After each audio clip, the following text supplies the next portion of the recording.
Welcome to Every Way Woman. Different women, different opinions, always great conversation. Human resources expert Cheryl Bender is with us, giving us all the best tips on getting your best interview. Absolutely. Interviews are a situation where sometimes, if it's a panel interview, you can feel like you're in a firing squad, and it's generally, accepted that an interview is something that makes people nervous.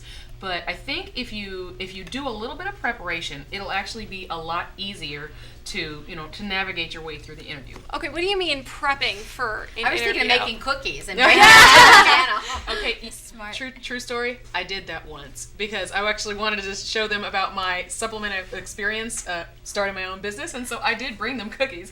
But when I say prepare for the interview, did it work though? No, I didn't get that. That's a nice personal touch. I like it. But actually, what I mean by that is a couple of different things. I think it's important to do a dry run when you're preparing for an interview. So, get a friend, colleague, some mentor, somebody to sit down with you and ask you some typical interview questions. What are typical interview questions? I mean, what should we be prepping and asking? Can we find them on the internet? You can research them on the internet, but always be prepared to talk about your experience and your education as it relates to the position. But one thing I'd like to caution is it's great to rehearse your answers, but don't make it seem so canned, because if it sounds a little too prepared, then that could leave a bad impression. I always wonder too in the interviews when people ask the atypical question. Mm-hmm. You go in for a restaurant interview and people say, "So, what happened when you were 8 years old in your first family vacation?" I mean, just like the most random questions. Oh no, maybe I don't want that job because they're a little odd at this company. Go ahead. Well, you know what? Questions like those are typically they're not necessarily interested in what's happening, your actual answer to that question. They're looking at how you answer it, and in some cases, how well do you think on your feet? They're usually trying to get at something else when they ask you that sort of question. And the way that you respond is typically, the way you respond more so than the content of the answer is usually what they're looking for. If you stay on your toes, if you're not thrown right. Exactly. by that. Well, and I think a lot of people, what they go into, they see this job and they see the position, they think, oh, this is perfect for me. This will fit, the time that I need and all that.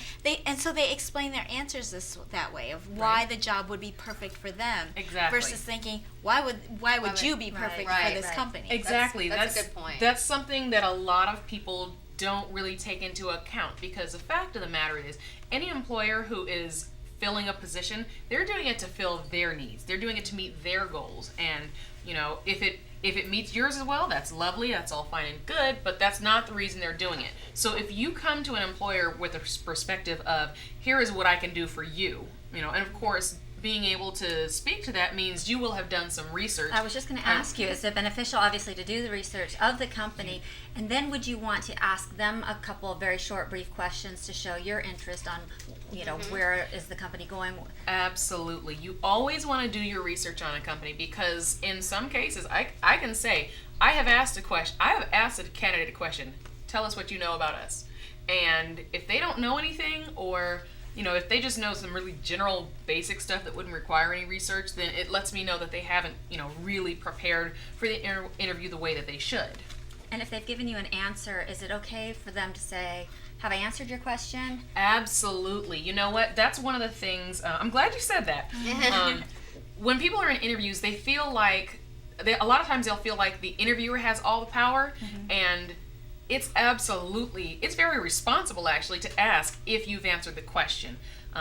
And it's okay to take notes.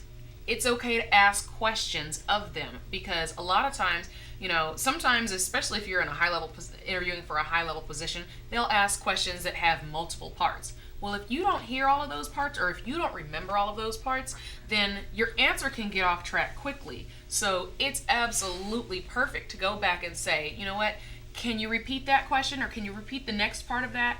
And then at the end of it, did I answer that to your satisfaction? So everyone is coming with a list of some solid questions. What else should they bring to an interview? You know what? Bring a copy of your resume, because In my organization, all of our interview panelists are always extremely prepared. They've had the opportunity to review the candidates and their qualifications, but that's not necessarily the same in every organization. You could have had someone who just got pulled in off of their lunch break and said, hey, can you sit in all these interviews for me? And so if that's the case, then you want to make sure that they have the opportunity to assess you properly. So do have copies of your resume and be prepared to, share that if they ask. Or if, ask them, do you need to see one? What about references? References, you can provide them. I wouldn't say that it's mandatory at an interview, because the time that I check references as a recruiter is when I'm getting prepared to make an offer. So that said, if you've interviewed and you've interacted with this company or this organization for a little bit and then they ask you for references, then that's typically a sign that you should be pretty encouraged. Is it important to kind of become a friend of the person who's interviewing you, or just stay completely professional, or kind of a mixture of both? Well, you know what? It's a mixture of both. It all depends on your personality, because And the culture of the company. And the culture of the company. I mean, on the one hand, you don't want to feel, you don't want to create an environment where it feels like there's forced friendship, or trying to force, an interaction that isn't necessarily there.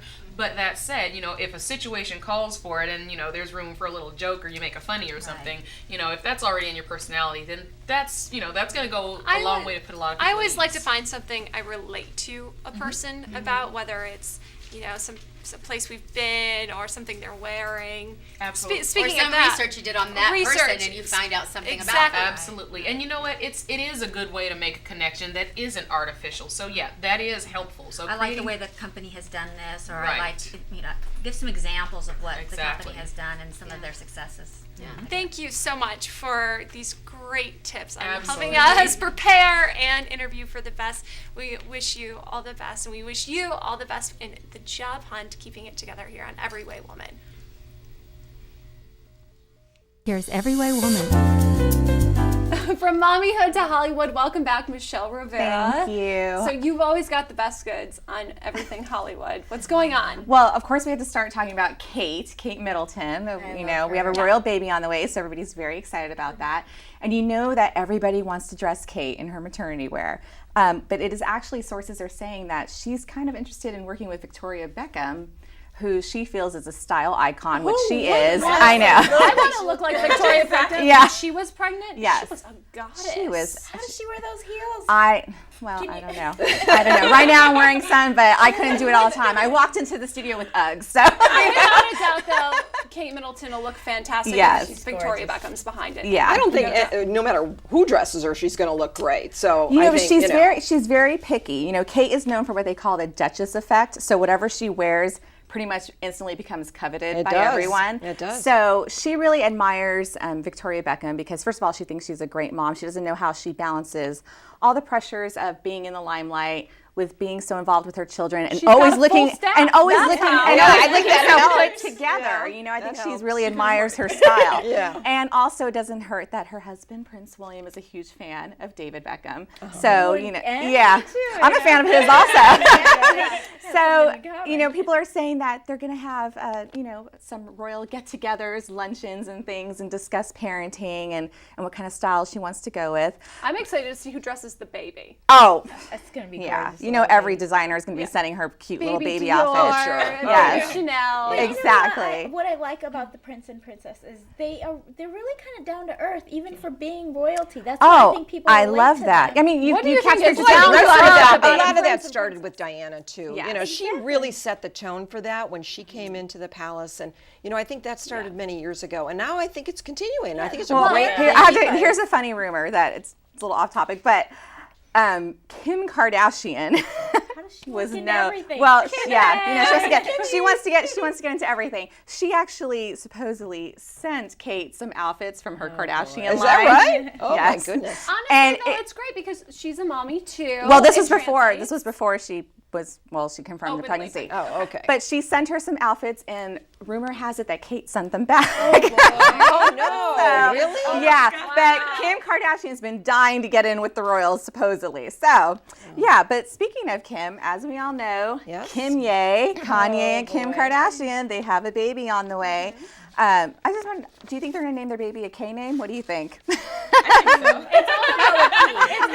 It's fitting. Well, I know. I mean, Kim and Kanye. I think if her mother has anything to say about it, they probably for the will. brand for branding purposes. Branding purposes, absolutely. Speaking of branding, this MTV Teen Mom, over the top. Oh. She waxed her child's eyebrows. Yes. 3-year-old. Yeah. Yes, That's a that was little actually my young. next. That's my next topic. But before I jump to that, I just want to say, did you guys know that Kanye actually announced this in concert in Atlantic Right, City? and and I heard that cost them millions. Yeah. Can you touch on that a little bit? Well, when you say cost, his announcement cost them Right, millions. Well, right. because They I were mean, planning to lo- sell the Yeah, they story. could sell the story, on a cover of a He hasn't been magazine with or. the family long Yeah, enough.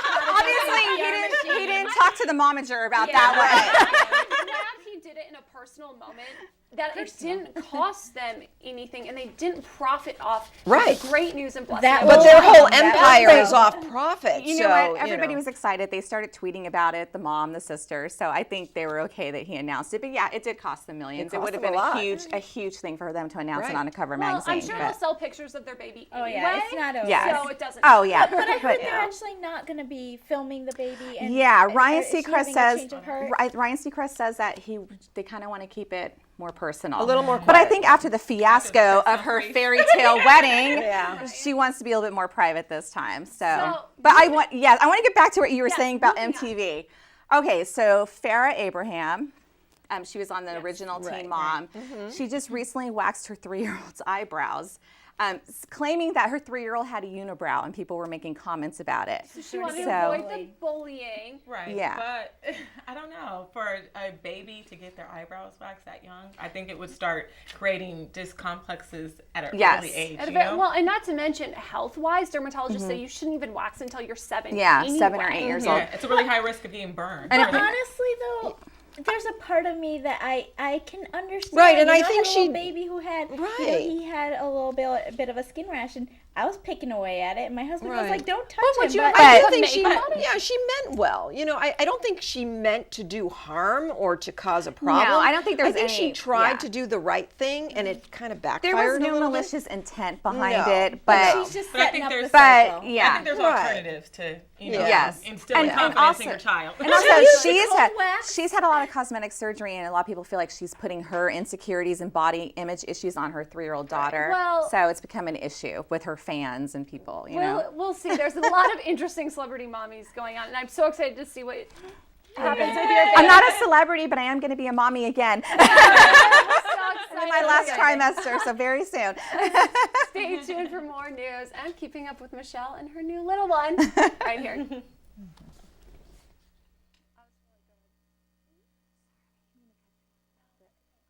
Here's Everyway Woman. Everyway women need a quick meal and on a budget, so we have invited celebrity chef Shelly. Welcome to the show. Thank you. Thank you. So you're going to break down for us what we need in our fridge and how to make this delicious. What do we have going on?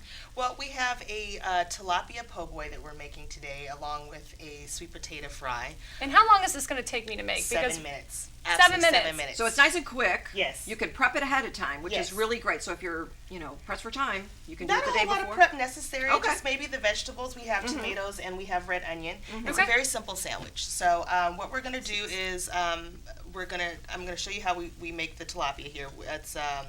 It's a very simple fish. It's also a very inexpensive fish. Matter of fact, last night I found a Fish in a tilapia bag. fish in a bag. Wow, that's 99 great. cents in Great a bag, price. and they're individually wrapped, and they're also Perfect for the flash single frozen. girl like Absolutely. me who can't keep a lot of food in my fridge. But at not one only time. that, also for the working mom who doesn't want to take out fish or food, and let it thaw out for bacteria purposes. This can be stored in the freezer Okay. and taken out. It's flash frozen, rinsed off, and seasoned and prepped right then and there. So What else do we have? So the fish here that we prepared, we're actually braised. We're not using a fried version, which is typically what's used with a po' boy. We're going to keep it skinny. Exactly. We seasoned it up with a paprika, a chili powder, and black pepper here, a little bit of salt, and we That's use kind of the go-to spice for the girl on the go, right? well, the go-to spice for this particular thing is the chili powder because we're making it blackened, and that's what gives it its So color. that's going to add a little more flavor to it that way. Flavor and Okay. color, and what we're looking for is the color on this one. We also have French rolls. French rolls is something you just keep in your Right, you can pantry. keep those on hand in the freezer all the Absolutely, time. absolutely. So Okay. it's good for all kind of sandwiches. So what we're going to do is we're going to go ahead and put together our tilapia po' boy here. I've already pre-prepped our tilapia here, which is a blackened, braised with a sesame oil, and we're going to go Smells ahead and delicious. Now, can you substitute? Can you use different Absolutely, meats for we that? can And use let's say you didn't want to chicken. use the Yes. fish. Can you use something else? We can use chicken. We can use beef. Okay. Typically, it's a seafood that we're dealing with. Okay. Here. So let's go ahead and put this. Or a here. portobello mushroom for the Right. veggie. For the veggie, vegetarian. absolutely. Okay. We have tomatoes here. We're going to place a little bit of tomato here. This is the Roma tomatoes. I like these. These are perfect for sandwiches. They're sandwich size. Or salads, sauces, the go-to in the fridge. Yeah, and they're cheap and inexpensive. They're like, I don't know, 99 cents a pound. Okay. Matter of fact, this whole entire meal is only $3.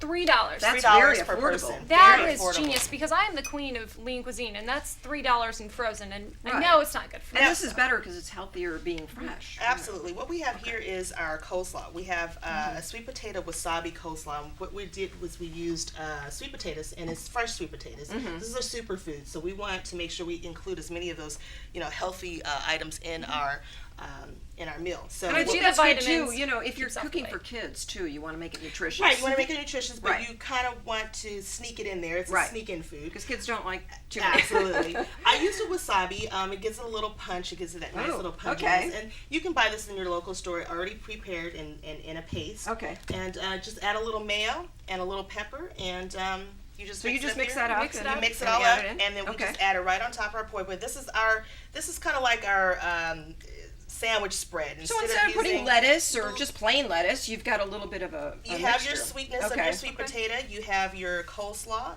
You have your mayo already included in there.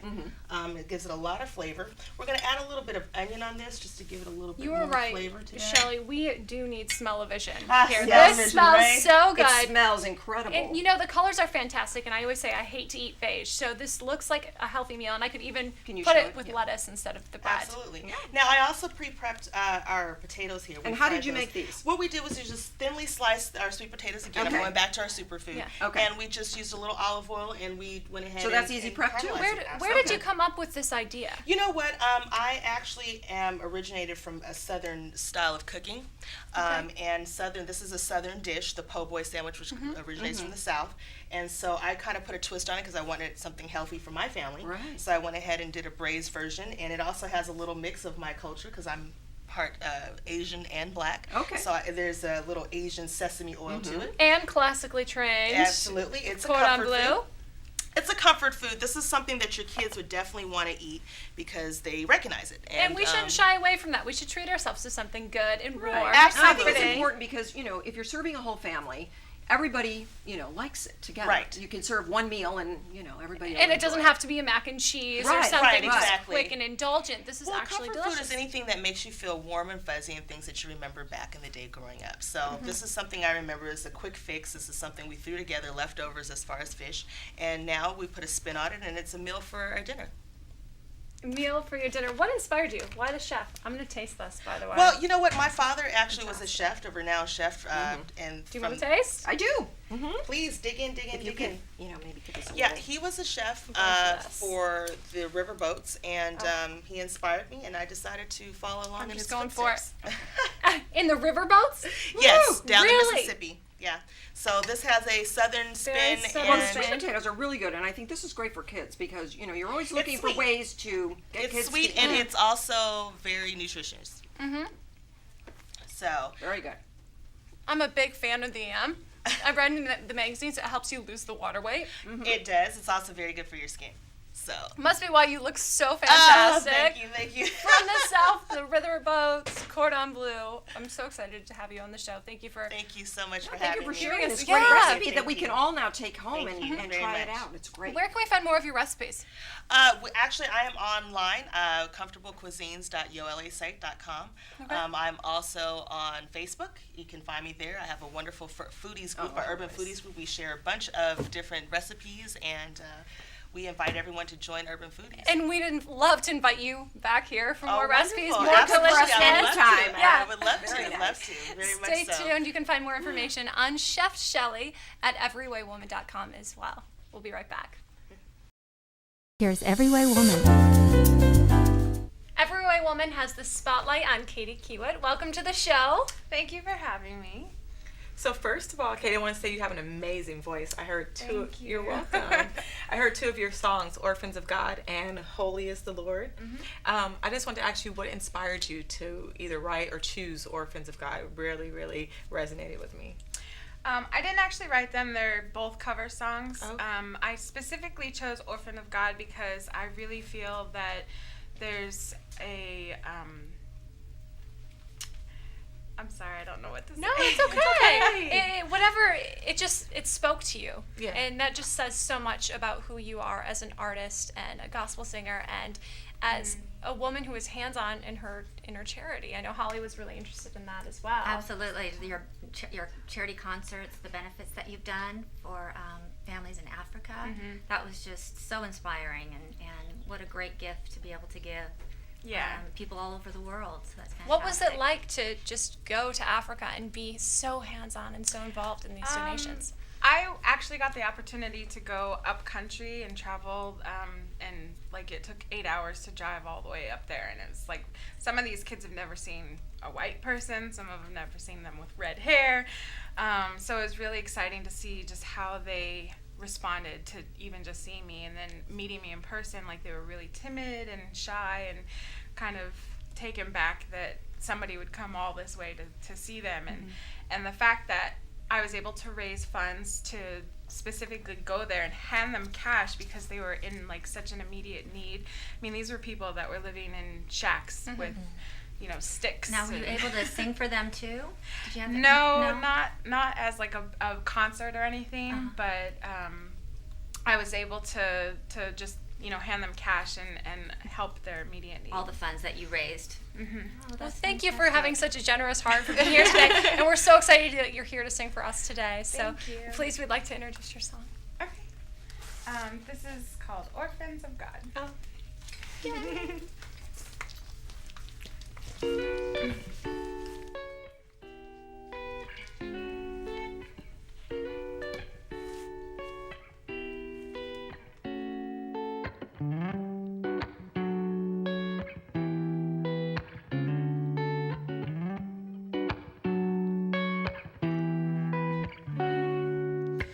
We fall down, we lay our crowns at the feet of Jesus. The greatness of his mercy and love at the feet of Jesus. We cry, holy, holy, holy. We cry, holy, holy, holy. We cry, holy, holy, holy is the Lamb.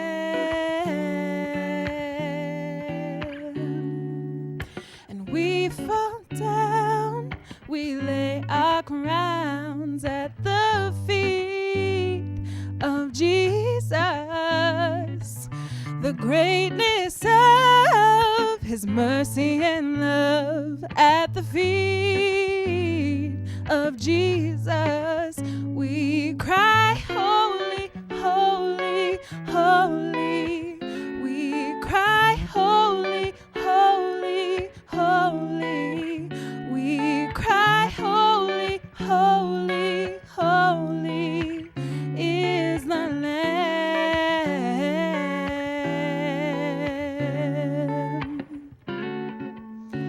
Ooh, yeah.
Awesome. Thank you. That was really wonderful. So where can we find you next and hear more of your great music? I have my own website. It's katiekiewit.com. You can find me on Facebook, Twitter, Google, everywhere. We will like you on everything and love you for Awesome. always. Thank you so much Thank for being you. here. Thank you so much for having me. Stay tuned for more Every Way Woman. We'll be right back. This has been an Every Way Woman production.